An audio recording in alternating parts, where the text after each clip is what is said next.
Hello again, everyone. So after getting some feedback from you guys that you liked the videos this way, I'm going to do them again like this for our second lesson.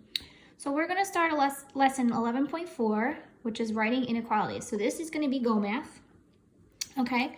And if you print out the PDF, it'll be easier to follow along because, as usual, I did not pick everything from the lesson to put in the the file. So if you want to just print this out, it might be easier, but if you do want to follow along in your textbook, that's fine. Just a reminder, you don't have to show me the classwork. So you don't need to upload that or anything like that. Okay, so we're going to begin with 11.4, writing inequalities. So we're going to start off talking about how we would graph the solution to an inequality.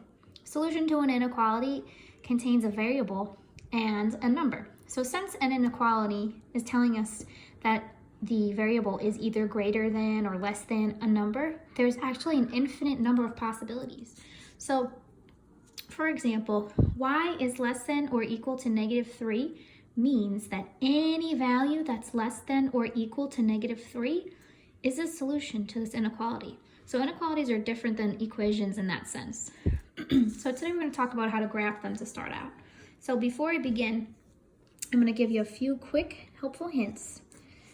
If your symbol makes an L, so this is a less than or a less than or equal to, the L means less. Okay, so this is less than or equal to, and if it's going in the other way, of course, you guys all remember the crocodile or whatever it is, the Pac-Man.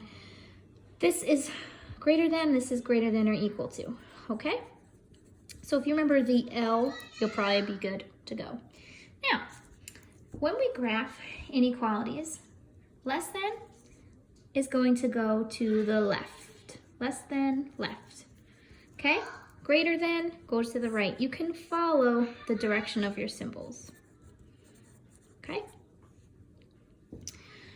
When we have a line underneath, we know that that means that it's or equal to, which includes the number in our solution. So, if we have less than or equal to and a greater than or equal to, those are going to be indicated by a closed circle. Okay? If I have a less than and a greater than symbol, those are going to be indicated by an open circle. And the reason for that is to show that the number is not included in the solution set. So those are my little helpful hints for you as we begin graphing. So let's start off with an example. Y is less than or equal to -3. So I'm going to look at the symbol. I see that it's a less than or equal to symbol, which means when I graph it, it's going to go to the left. It also has the or equal to symbol, so it's going to be included.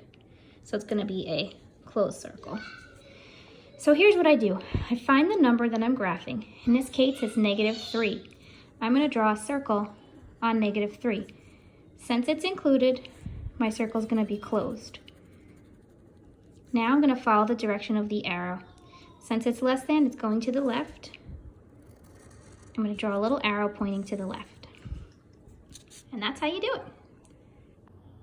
For our next example, I'm going to show you that sometimes the variable is on the opposite side. We can easily switch this around, but it's important to note which way the symbol is facing. So if I circle the M, that's telling me that the M is greater than the 1. So if you need to flip it around, just make sure that you're keeping track of which way your symbol is facing. So 1 is less than M means the same thing as M is greater than 1. So if I'm going to graph this, again, the first thing that I do is I find the number. That's 1. So that's going to go right here. You can put the circle, oops, that's 2. You can put the circle right above or right on a line, okay? Now I have to decide if it's going to be an open or closed circle. Since this is a greater than symbol, it's not included. That means that 1 is not a solution here. M has to be greater than 1. So 1 is not greater than 1, right? So to indicate that 1 is not a solution here, we keep the circle open. Now to decide which way to shade, I look at my symbol. This is a greater than symbol. The trick that I like to follow is that if you just draw a little line in between, it shows you which way your arrow should be pointing. That only works if the M is on the left. So if you had it written like this, be careful because that's a less than symbol. You have to be able to think to yourself, 1 is less than m. So my arrow should be pointing this way. And that's it. That's how we do it. Okay, let's try the your turn together. You can try this on your own if you want. You can pause it and then try it yourself. And then you can check if you got it right if you'd like. We're going to graph t is less than or equal to -4.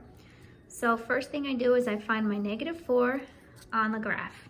Okay, and I'm going to place a circle right there. Now I'm going to look at my symbol and see if I have to make a closed or an open circle. Since there is the or equal to symbol, that means that -4 can be a solution.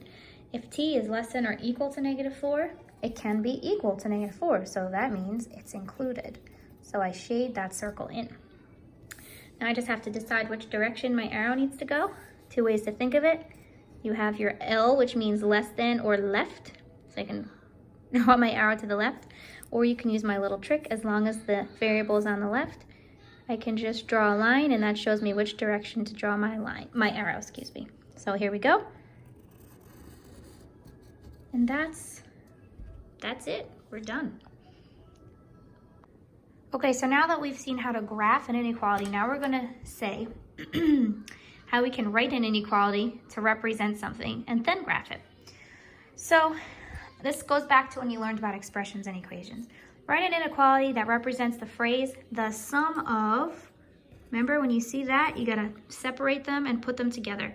The sum of y and 2, that means we're doing y plus 2, is greater than 5. Greater than 5, okay? So they want us to draw a graph to represent the inequality. So I'm gonna take this down here. The sum of y and 2 is greater than 5. Now, before when we graphed that, we only had one variable and one number. So here's the trick. You just have to solve it like an equation in order to get your solution. So what we're gonna do is we're gonna draw a line just like we did with equations, and we're just gonna get the y by itself. So I ask myself, what's happening to y? And I can see that I'm adding 2. So I'm gonna undo that, which would be subtracting 2. If I do it to one side, I do it to the other side, and I'm left with y. Instead of equals, it's greater than 3. Y is greater than 3. So now we just have to graph this. So like I did before, I'm going to the number, which is my solution, and that's 3. Draw my circle. And I have to decide if it's an open or a closed circle. Since this is greater than, it's not included. 3 is not greater than 3, so I leave my circle open. I also know this is a greater than symbol, but if I needed help, I can draw my symbol again, draw the line, and it shows me which way to draw my arrow. And there we go. The second one here is a little bit easier. We don't have to solve anything. To test the temperature reading of a coat, a scientist keeps the temperature below 5 degrees. Write and graph an inequality to represent the situation. So we can use any variable we want. Let's use T for temperature. We want the temperature to stay below 5. So that means I want it to be less than 5 degrees. I'm not going to do less than or equal to because they're not saying at most 5 degrees. It's below 5 degrees. So the highest it can be is 4 degrees or 4.9999999 degrees, but not 5 degrees. So I'm going to keep it as a less than symbol. So time to graph. We go to the 5, draw a circle. It's going to stay open because the 5 is not included as we just discussed.